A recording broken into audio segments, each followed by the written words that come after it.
Yeah, so normally when we get into an argument, both of us would just be flaming hot, and Mm. whatever you say will just be adding fuel to the fire. And Mm. I will go through my what 4 5 stages of It was 5 stages. five It stages was five 5 stages. stages of Defense of defense and yeah, and denial and fight and defense self and denial and all of the above and yeah, and then it looks much better now. well, we know it's because God came and actually redeemed the way we fight. Mm. So he came and he changed the way we fight. He came and changed it from a fight and actually to healthy conflict, where we can have discussions without hurting each other. Mm. And we can have discussions around what we actually feel instead of trying to hurt one another or even expect something from each other. We come with feelings. We don't come with problems anymore. Mm.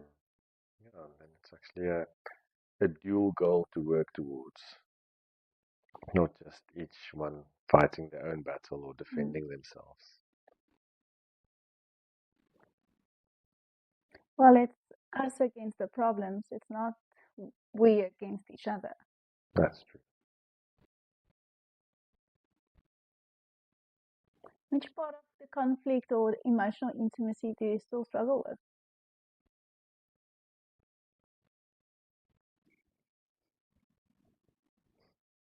Mm.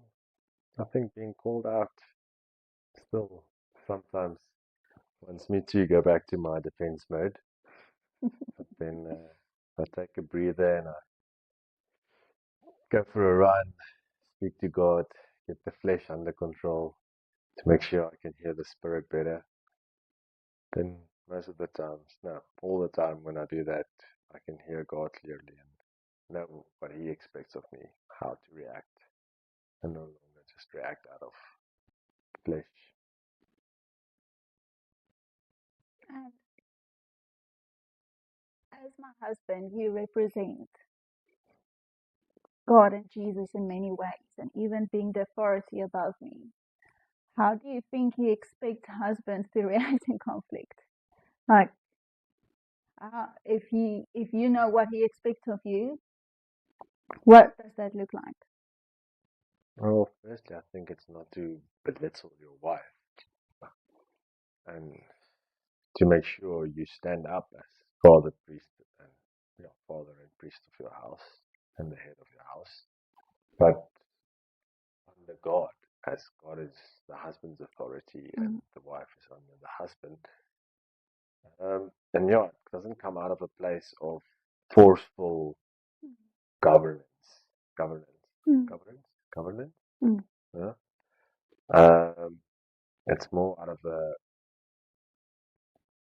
point of wisdom, Mm. wisdom from with God's grace and God's Spirit working through you.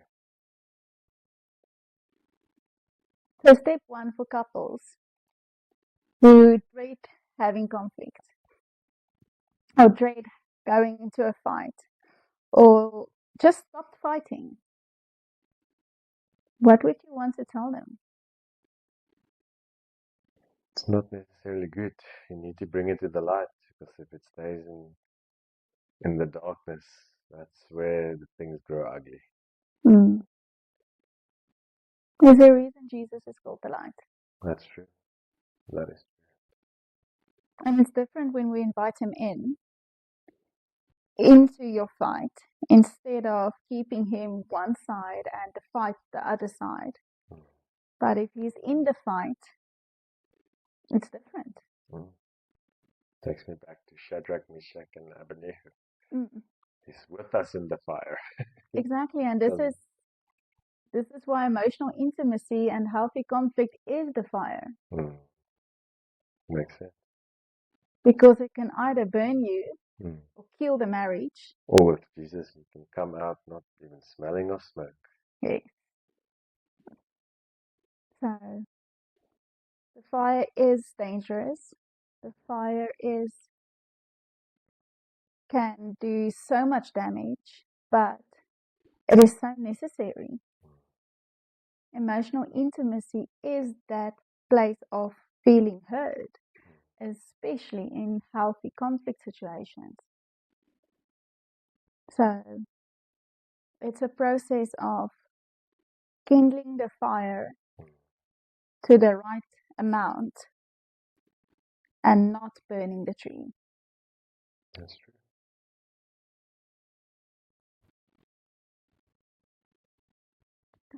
Peace. Hello.